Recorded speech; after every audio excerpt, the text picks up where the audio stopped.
Bienvenue à tous sur le Wrestling News, l'émission qui résume en une journée l'actualité de catch de la WWE, de la TNA, de la ROH et de toutes les fédérations partout le monde. Et comme d'habitude, on commence donc par les titres. Et donc dans cette émission, il y aura de la ROH et de la WWE, un résumé du show de la Lucha Underground, et on terminera avec Matanza. Allez, on commence donc avec la Ring of Honor ou alors la ROH. Et une information qui pourrait en surprendre plus d'un, alors que beaucoup la voyaient comme celle capable, à voir avec un gros actionnaire qatari, de concurrencer la World Wrestling Entertainment.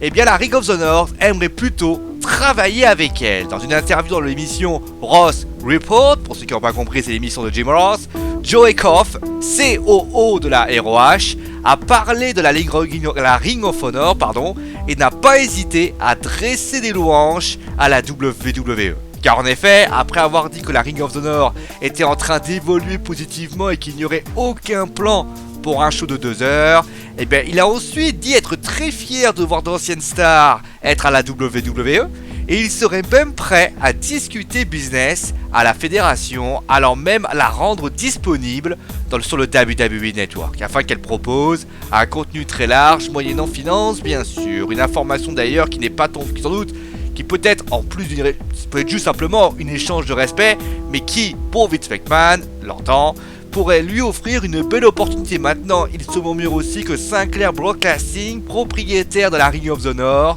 serait intéressé par le rachat de la TNA. Reste à savoir finalement qui aura raison dans cette histoire. Allez, passe maintenant à la Lucha Underground, et le show a débuté avec un résumé des événements de la semaine dernière entre Matanza et Mil Muertes. Et nous avons eu donc un Cage Match Gift of a God Maiden match entre Cage et Johnny Mundo, et victoire de Cage sur un coup de chaise. A noter d'ailleurs que Taya a fini menotté par Cage. Le second match est la finale pour le titre par équipe de la Lucha Underground du Trials Tournament. C'est un Triple Threat Elimination Match qui voit l'élimination de la team Cortez, Castro et Joey Ryan et Mr. Cisco par Ivelis. Et finalement, les nouveaux champions par équipe sont donc Rey Mysterio, et oui, Prince Puma et Dragon Asketska avec un Spring Leg Moonsault. Et enfin, le show se termine avec Pentagon Jr.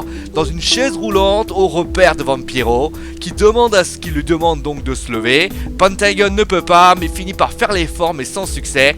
Vampiro finit par s'en aller, laissant au sol, concluant le show. Allez, maintenant on termine avec un lutteur de la Lucha Underground, précisément Matanza, dit Jeff Cobbs, qui a dû aller directement à l'hôpital en urgence. En effet, le lutteur a abondamment saigné après avoir traversé une vitre dans un hardcore match et a dû recevoir plusieurs points de suture. Le match a donc été raccourci, et c'est Rey Mysterio et Dracos Ascensa Jr. qui sont venus attaquer PG Black et Johnny Mundo pour meubler, en attendant que la situation s'arrange. Matanza ne devrait pas revenir le week-end prochain, ce qui peut signifier le week-end dernier d'ailleurs, mais il sera là au prochain show de la Lucha Underground. D'ailleurs, en parlant de blister, ça nous rappelle d'ailleurs qu'il ne faut jamais reproduire ce que vous voyez dans un ring, que ce soit à l'école ou à la maison. Si quelqu'un comme Matanza ou Enzo Amore ont dû aller à l'hôpital, imaginez-vous les larmes ensuite de vos parents en vous voyant ensemble. D'ailleurs, si vous n'êtes pas convaincu, Matanza n'est pas le seul à être blessé. Jack Evans s'est cassé la mâchoire, et plus grave, Angelico c'est mal réceptionné et est touché à l'épaule. Voilà, c'est la fin de ce Wrestling News, j'espère qu'il vous a plu. Demain on parlera des audiences. Alors on va faire vraiment complet Raw, SmackDown, Raw, parce qu'on va faire les audiences de la semaine dernière des shows de la WWE et des résultats de WWE Raw. Allez, passez une bonne soirée, n'hésitez pas à aimer, partager, et si vous avez surkiffé, vous abonner si vous avez surkiffé cette vidéo. On se retrouve demain. Allez, ciao tout le monde.